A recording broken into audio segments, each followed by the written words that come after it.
afuufa maal afuufta maal akka namatti iyyita maal taat nama lakki nani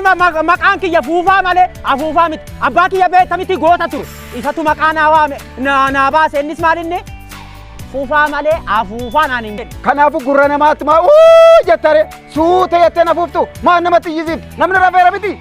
hanga sa'aatii kanatti rafaadha nan dammaqsa namana maal taateetu garuu kan akkasii iyyitee waamtu ani hojii irran jira namana maal taate hin dhugdee immoo maaltu maal ta'e abbaa cinci hin dhageenya ammas nageenya maayin ummata hojiin dhaga'e ka dhagaa kan hin dhageenyeef dhageessisa miseensotaaf foosha dhakaaloomii hundaaf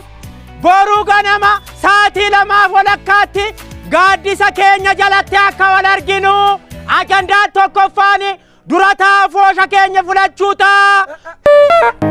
isa maal jette irra deebiime maal jette shema ani bade ammas hin dhageenye gurra qabda dhagayeera garuu mirkaneeffachuudhaaf afoo dura taa foosha filachuu maal jette eenka dhugaa ga'eete garuu kan isin jedhu baay'ee masi miidhe garuu si arrabseera waa tokko dubbanne miti lakki ati immoo na arrabsitee malee na rukunne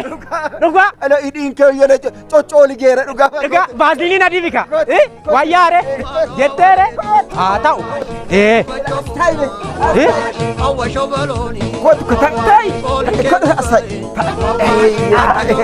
maal kottu ajajadhu waan tokko jedhe maal siduu isuma qabadhu isuma kana qabasi wayyu wayyaare isuma isuma fidi maqaan beeku silaa jadi karma fidi naafi maal bori maal rakkina qabu dhugaa rakkina qabu qabadhu tole garuu naala nakkan inna dhoofti barkanaafan hin jaalanne jedhi mee ugaadhan namtuun mi oofti dhiisi maan jettu garuu ani siin jedhu egaa afuufa sittime otoon dogoggoree namana sittim fuufaa jechuu ko jedheen fuufaa